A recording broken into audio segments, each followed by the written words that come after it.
Nous sommes avec Jean-Bernard, enseigne de vaisseau. Quel est votre parcours ? Alors mon parcours il est assez simple. J'ai commencé en 1993, je me suis engagé comme jeune matelot, marin ici à Cherbourg. Ensuite je suis parti aux forces sous-marines à Toulon pendant 3 ans.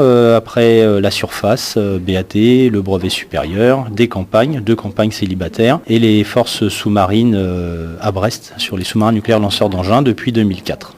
Voilà, je suis brevet de maîtrise atomicien, mécanicien naval de formation et je suis maintenant ici à l'école atomique de Cherbourg comme instructeur en physique des réacteurs où je forme les futurs opérateurs de nos bâtiments à propulsion nucléaire sur tout ce qui a trait au phénomène physique sur un réacteur en puissance et autrement à l'arrêt. Voilà. Vous avez participé au stage technique d'optimisation du potentiel sur la gestion du stress dans les sous-marins. Donc j'ai cru comprendre que normalement vous n'aviez plus ou moins pas le droit d'y participer. Comment est-ce que ça se passe ? En fait, donc le stage de formation ici décentralisé des techniques d'optimisation du potentiel n'a pas vocation à être purement appliqué aux sous-marins. D'accord ? Il s'applique à tout ce qui a trait à la gestion du stress, aux phases de repos, à la dynamisation, bref, toutes les techniques possibles inimaginables fournies par les TOP. Moi, j'ai pu participer à cette formation puisque elle est faite au sein de l'école atomique, que je suis un personnel de l'école atomique et que en fait, ma proposition, ce que je souhaiterais faire mettre en application au sein des forces sous-marines est tout à fait dans la culture et dans la logique des techniques d'optimisation du potentiel. C'est pour cela que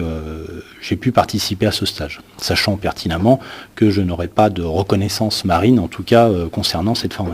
Donc selon vous, la gestion du stress dans les forces sous-marines, c'est un réel besoin qu'il y a ? Oui, mais pas que. Il n'y a pas que le stress aux sous-marins, il y a la gestion du temps de sommeil, du temps de repos, la gestion de l'état de vigilance, la capacité à pouvoir être en permanence disponible et dans les meilleures conditions afin de limiter le facteur humain. Oui, il y a...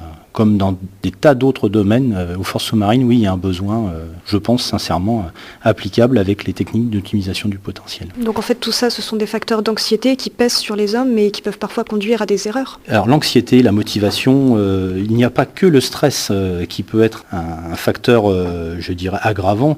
Il y a plein d'autres facteurs, en l'occurrence le stress, la fatigue, la durée de déploiement, la durée de travail en conditions de travail posté, oui, peut induire des faiblesses. Oui. Vous parliez tout à l'heure donc du phénomène du mur. Est-ce que ça peut conduire à des conflits entre les hommes ? Les conflits entre les hommes peuvent naître rapidement et sans forcément être sur un sous-marin.